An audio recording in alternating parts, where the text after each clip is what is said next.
Cable news కి స్వాగతం. Police constables recruitment లో భాగంగా పోలీస్ గ్రౌండ్ లో దేహదారుణ్య పరీక్షలు ప్రారంభమయ్యాయి. పోలీస్ కానిస్టేబుల్స్ రిక్రూట్మెంట్ లో భాగంగా పోలీస్ గ్రౌండ్ లో దేహదారుణ్య పరీక్షలు ప్రారంభమయ్యాయి. ఇటీవల నిర్వహించిన ప్రైమరీ పరీక్షల్లో అర్హత సాధించిన అభ్యర్థులకు దేహదారుణ్య పరీక్షలను అధికారులు నిర్వహిస్తున్నారు.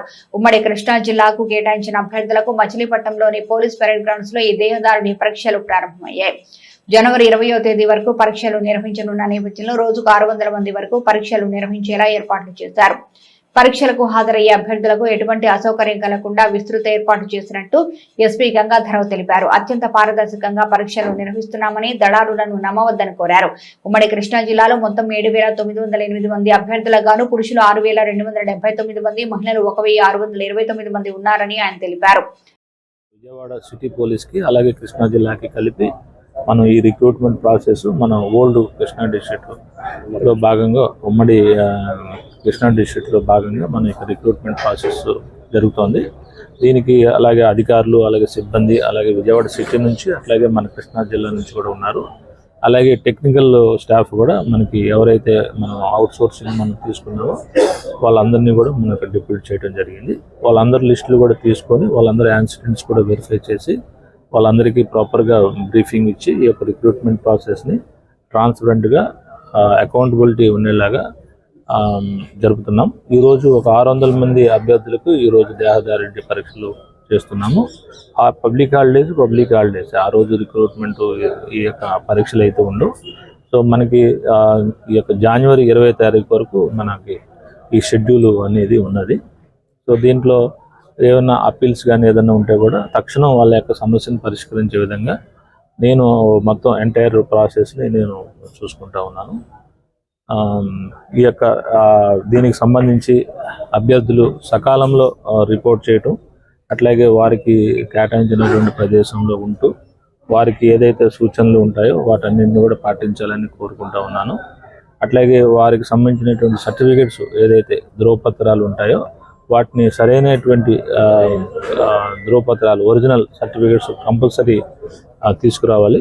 ఎందుకంటే అది మనం చెక్ చేసేటప్పుడు ఒరిజినల్ ఉంటేనే మనం అలౌ చేస్తాము. అట్లాగే ఎవరికైనా స్పెషల్ కేటగిరీస్ హోంగార్డుకి సంబంధించి కానీ, లేకపోతే గతంలో ఈ యొక్క సర్వీసెస్ అంటే ఆర్మ్డ్ సంబంధించి మిలిటరీలో పనిచేసినటువంటి వారి యొక్క కుమారులు కావచ్చు, అలాగే ఈ యొక్క స్పోర్ట్స్ అండ్ గేమ్స్లో ఎక్స్ట్రాడినరీ పెర్ఫార్మెన్స్ చూపించినటువంటి వాళ్ళకి సర్టిఫికేట్స్కి స్పెషల్ కేటగిరీలో వాళ్ళకు కూడా ఏదైతే ఎలిజిబిలిటీ ఉందో దాని ప్రకారం ఈ యొక్క రిజర్వేషన్.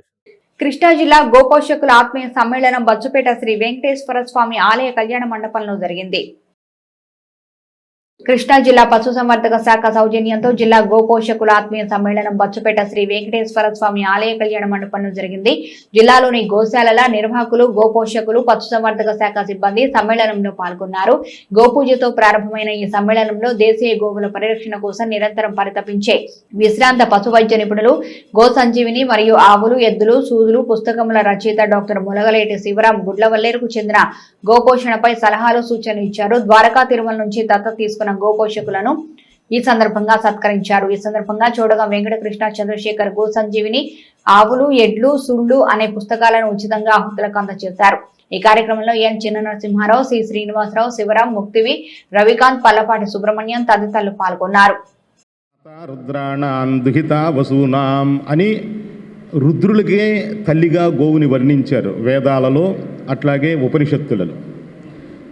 గోవుని ఆరాధించడం ద్వారా ఒక యజ్ఞ కార్యక్రమం ఆలయంలో జరిగేటట్లయితే గో సంబంధమైనటువంటి 5 ద్రవ్యాలని, పంచగవ్యాలని కూడా ప్రాసన చేసి యజ్ఞ కార్యక్రమాన్ని ఆరంభించమన్నారు. అంటే గోవుకు అంత ఉత్కృష్టమైనటువంటి స్థితిని మన యొక్క ధర్మం కేటాయించింది.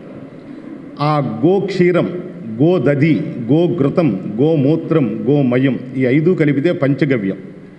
అక్కడ ఒక శ్లోకాన్ని చెప్తారు, యత్వగస్తి కృతం పాపం దేహే తిష్టతి మామకే ప్రాసనం పంచగవ్యస్య దహత్యగ్నిరివ ఇంధనం అని. అంటే ఈ గో సంబంధమైనటువంటి 5 ద్రవ్యాలని ప్రాసన చేయటం ద్వారా మన లోపల పేరుకుని పోయినటువంటి కామక్రోధ లోభమోహ మదమాత్సర్యాలు అనేటువంటివే కాకుండా ఈ త్వక్ చర్మాన్ని అస్థికల్ని మనం చేసేటువంటి ఈ కర్మల ద్వారా క్రియ ద్వారా మనం చేస్తున్నటువంటి పనుల ద్వారా ఏవైతే తెలియక దోషాలు జరుగుతాయో వాటన్నింటి నుంచి కూడా దహతి అగ్నిరివ ఇంధనం అంటే ఒక మండుతూ ఉన్నటువంటి అగ్నిలో దూది వేస్తే ఎంత క్షణకాలంలో అట్లా మండి బూడిదైపోతుందో అట్లా శరీరంలో ఉండేటువంటి సమస్త దోషాలు తొలగిపోయి ఒక యజ్ఞం చేసేటువంటి పవిత్ర అర్హత కలుగుతుంది అన్నారు. అందువల్లనే ఆ ప్రాంగణాన్ని గోమయంతో శుద్ధి చేస్తారు. ఇతరమైనటువంటి మయాలని మన పూర్వీకులు కూడా అలికేవారు కదా. ఒక గోమయమే మన గృహాలలో పూర్వం మనకి ఇళ్ళున్నప్పుడు గోమయంతో అలంకరించేవాళ్ళం, గోమూత్రాన్ని చల్లేవాళ్ళం. 100 కోట్లనే నిద్రపోయా ఉండే నిజంగానే. ఓకే. ఇప్పుడు అలాంటి రైతులు ఏంటంటే ఇక్కడ గోపోషకులు కాస్త పశు పోషకులుగా మారిపోయారు. అంటే గేదెల పట్ల కొంచెం అవి పాడి ఇవ్వటం ఎక్కువ ఇవ్వటం వల్ల కానీ వాటి అదేమంటారు పోషణ తేలిగ్గా ఉండటం కానీ ఈ పాలు తక్కువగా ఉండటం వల్ల కానీ ఈ దేశీయ ఆవుల పెంపకం మీద కొంచెం దాన్ని ఎలా చెప్పాలో అశ్రద్ధ అనొచ్చు, లేని పక్షంలో దానివల్ల కొంత నిర్లిప్తత వచ్చింది. సో చరిత్ర పునరావృతం అవ్వాల్సిన అవసరం ఉందేమోనని భక్తులు చెప్పిన దాని మీద గోవు యొక్క ప్రాముఖ్యత, పాల యొక్క ప్రాముఖ్యత వారు సైంటిస్ట్ గారు చెప్పారు. అదేవిధంగా ఈ పంచగవ్యాలు ఆరోగ్యం పట్ల మన ఆరోగ్యం ఎలా కాపాడుకోవాలనే దాని మీద మనం మందుల మీద డిపెండ్ అవుతున్నాం తప్పితే ప్రకృతి సహజంగా మన గోమాత ఇచ్చిన పాల ద్వారా కానీ దాని నెయ్యి ద్వారా కానీ ఎన్నో పోషక విలువలు కలిగి ఆరోగ్యాన్ని కాపాడే గుణాలు ఉన్నాయి. సో ఆ గోవుల ఎక్కువ ఏం చేస్తే బాగుంటుంది, ఇంకా గోపోషకులకి ఎలాంటి సహకారం చేస్తే బాగుంటుంది, దాని ద్వారా గోపోషకులకి ఆరోగ్యం, ముఖ్యంగా ఆరోగ్యం అని చెప్పాలి. ఎందుకంటే మన ఆరోగ్యాన్ని చూసి కాపాడుకోవాల్సిన రోజులు వచ్చేసాయి. ఈ స్పీడ్ ప్రపంచంలో మనం రకరకాల వీటికి అలవాటు పడిపోయి ఆరోగ్యాన్ని కాపాడే వాటిని మనం దూరం చేసుకుంటున్నాం. అలాంటి పరిస్థితిలో డాక్టర్ శివరామ్ గారు ఏంటంటే నాకు ఆక్సిజన్ శాచురేషన్ తగ్గిపోయింది అని ఏదో ఒకటి పెట్టుకున్నాడు. వేలుకు పెట్టుకుంటే అది 68, 57 అలా చూపిస్తుంది. సరే ఆయన్ని తీసుకుని డాక్టర్ చంద్రశేఖరరావు గారి దగ్గరికి వెళ్ళాం. నో బెడ్స్ అన్నారు. ఆంధ్ర హాస్పిటల్కి వెళ్ళాం, అక్కడ ఏమి లేవన్నారు.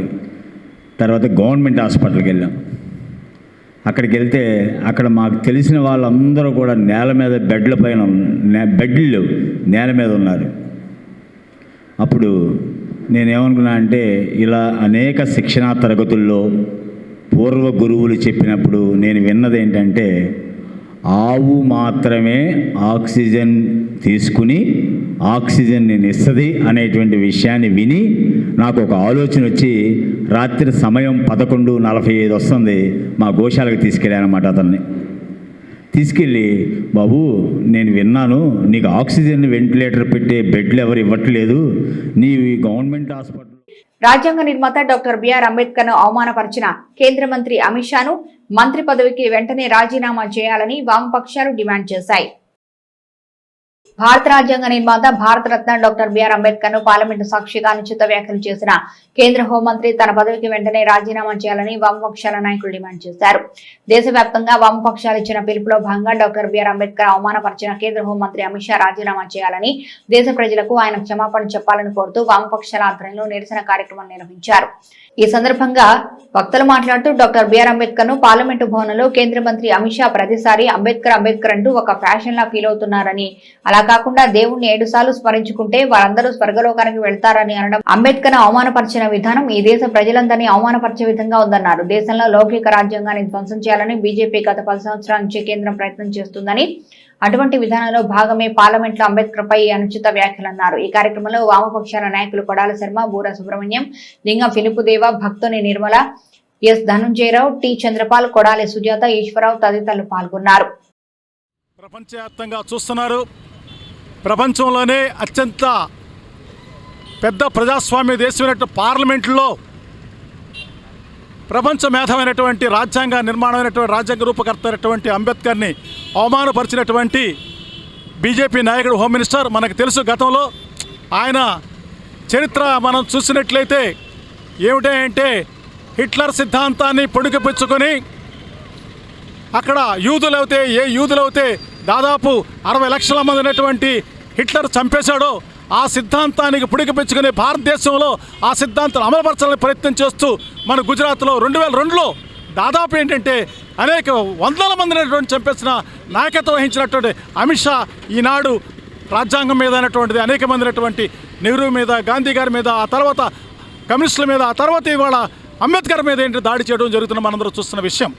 ఈనాడు భారతదేశానికి ప్రధానటువంటి ఒక చెత్త సిద్ధాంతమైనటువంటి ఒక పనికిమాలిన సిద్ధాంతమైనటువంటి మనుధర్మ శాస్త్రమా లేక పవిత్రమైనటువంటి రాజ్యాంగం అనేటువంటిది ఈ మధ్య జరుగుతున్న తరుణంలో నిర్మాత, ప్రపంచ మేధావి, మరి భారతరత్న, బడుగు బలహీన వర్గాల ఆశాజ్యోతి, ఐక్యరాజ్య సమితి చేత మరి గౌరవించబడిన సన్మానించబడినటువంటి డాక్టర్ బిఆర్ అంబేద్కర్ గారిని మరి మన కేంద్ర హోమ్ మినిస్టర్ అయినటువంటి అమిత్ షా గారు చేసినటువంటి అనుచిత వ్యాఖ్యలను ఖండిస్తూ వామపక్ష పార్టీలు, ప్రజా సంఘాలన్నీ కూడా ఈ రోజున దేశవ్యాప్తంగా నిరసన తెలియపరుస్తూ ఉన్నాయి.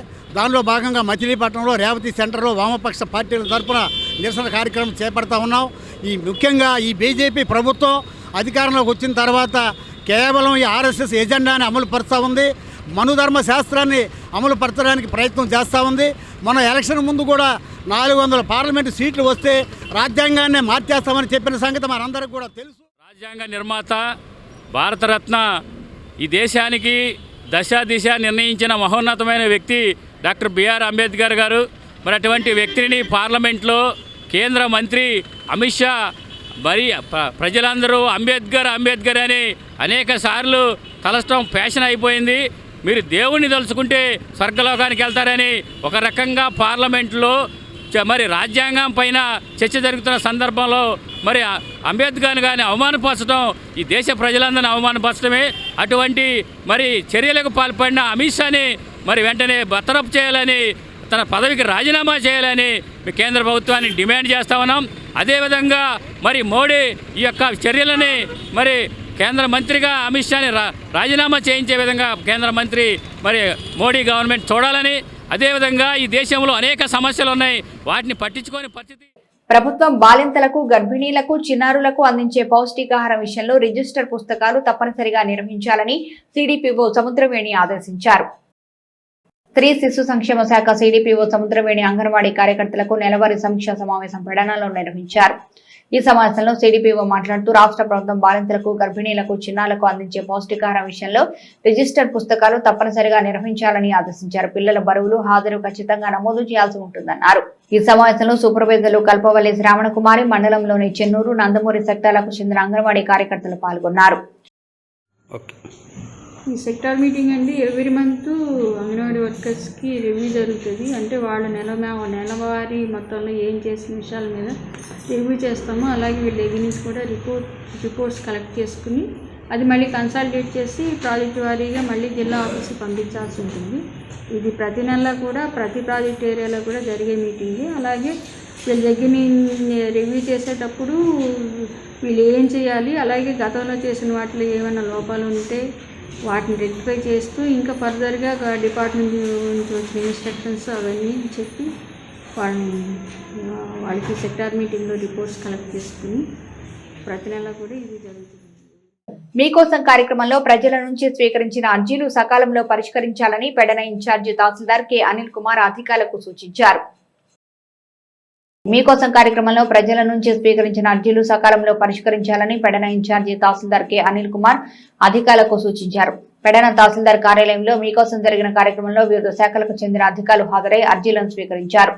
Incharge tahsildar K Anil Kumar, incharge MPDO Jayaram, municipal manager Prasad, housing ఏఈలు విద్యుత్ వెలుగు తదితర శాఖలకు చెందిన ఉద్యోగులు, అధికారులు హాజరయ్యారు.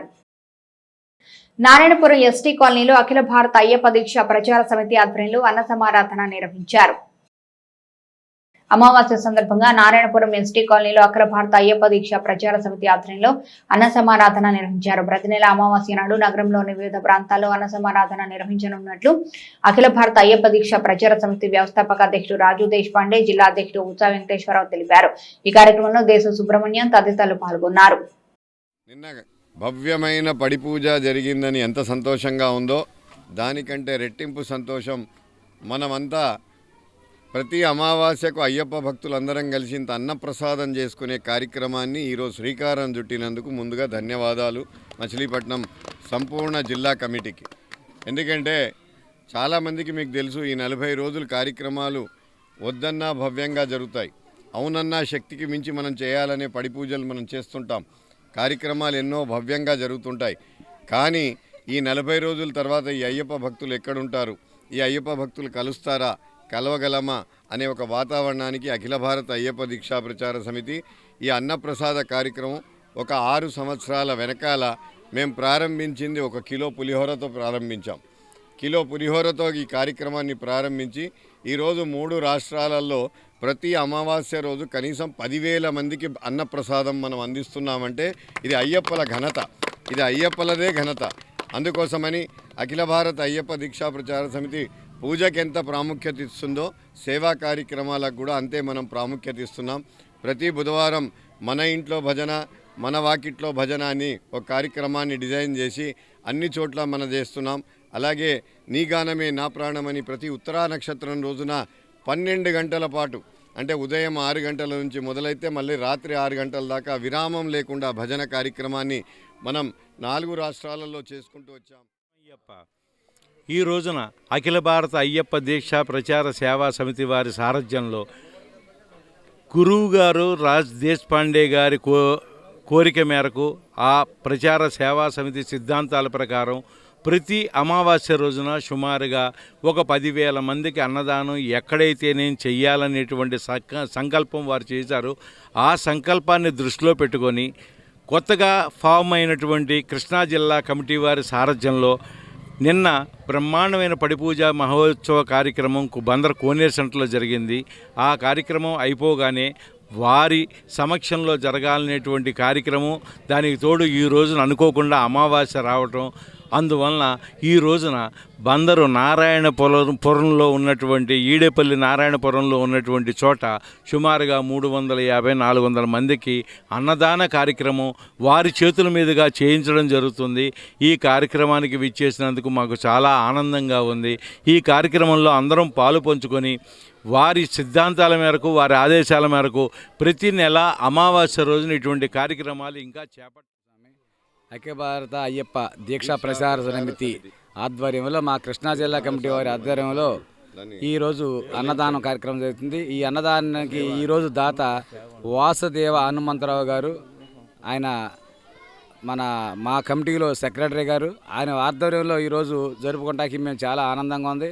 మా అందరి తరపున వారికి స్వామియే శరణమయ్యప్ప, స్వామియే శరణమయ్యప్ప. మరలా ఇంకా ప్రతి నెల అందరం కలిసి ఇది కంటిన్యూ చేసి ప్రతి మండలానికి కూడా ఈ అయ్యప్ప దీక్షా ప్రచార సమితిని ముందుకు తీసుకెళ్తామని మా గురుదేవులైనటువంటి దేశపాండే గారికి మేము మనస వాచ కర్మ శుద్ధితో పనిచేస్తామని స్వామి శరణం, స్వామి శరణమయ్యప్ప. కిషోరి బాలికలకు సరైన విజ్ఞానం అందించి జీవితంలో అన్ని విధాలా ఎదిగేందుకు కృషి చేయాలని స్త్రీ శిశు సంక్షేమ శాఖ క్షేత్రస్థాయి శ్రేణులకు సూచించింది. గ్రామ సచివాలయం, వార్డు సచివాలయం డిపార్ట్మెంట్ ఆధ్వర్యంలో మిషన్ వాత్సల్య పథకం కింద కిషోరి బాలిక వికాసం కార్యక్రమం ప్రభుత్వం పునః ప్రారంభించింది.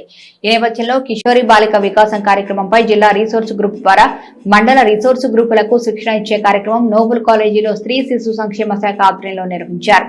ఈ కార్యక్రమంలో భాగంగా 14 నుంచి 18 ఏళ్లలోపు ఉన్న బాలికలను గుర్తిస్తారు. వీరిలో ఎంతమంది చదువు మానేశారు అన్నది గమనించి వారు ఏ కారణాలతో చదువు మానేశారో వివరాలు సేకరిస్తారు. ఇలా సేకరించిన అనంతరం చదువు మానేసిన కిషోర బాలికలకు ఎంతమంది ఉంటే వారిని గ్రామాల వారీగా గ్రూపులు పెడతారు. వీళ్ళు చదువు మధ్యలో ఆపేసిన వారికి చదువు చెప్పడం, స్కిల్ డెవలప్మెంట్ అవసరమైన వారికి శిక్షణ, వృత్తి విద్యా కోర్సులో చేర్పించడం, ఇలా వారికి దేనిపై ఆసక్తి ఉందో వాటిని నేర్పించేలా ఏర్పాట్లు చేస్తున్నారు. జిల్లాలో ఎంతమంది ఉన్నారో గుర్తించి వారికి శిక్షణ అందించి ఏర్పాట్లను చేస్తారని స్త్రీ శిశు సంక్షేమ శాఖ అధికారులు పేర్కొన్నారు. కిషోర్ వికాసం ప్రోగ్రాం మండల లెవెల్లో అర్బన్ సంబంధించి ఏర్పాటు చేయడం అయింది. ఈ కార్యక్రమంకి 11 నుండి 18 సంవత్సరాల పిల్లలందరూ కూడా వాళ్ళకి అవగాహన కల్పించడం కోసం వివిధ శాఖల నుండి అధికారులు వచ్చి వాళ్ళకి సంబంధించిన విషయాలు చెప్పడం జరుగుతుంది. దానికి సంబంధించి విలేజ్ లెవెల్లో ఇప్పుడు ట్రైనింగ్ తీసుకున్న వాళ్ళంతా కూడా విలేజ్ లెవెల్లో వెళ్ళి విలేజ్లో కూడా అదే సచివాలయం వైజు అక్కడ స్టాఫ్ పిల్లలందరికీ కూడా డ్రాప్ అవుట్స్ ఎవరైనా ఉన్నా మామూలు కిషోర బాలికలకి వాళ్ళకి శారీరకంగా మానసికంగా ఆర్థికంగా కూడా వాళ్ళు ఎలా నిలబడాలి అన్న దాని గురించి ఇవాళ అవగాహన కల్పించడం కోసం ఇక్కడ మీటింగ్ ఏర్పాటు చేయడం. సిటీ కేబుల్ న్యూస్ సమాప్తం.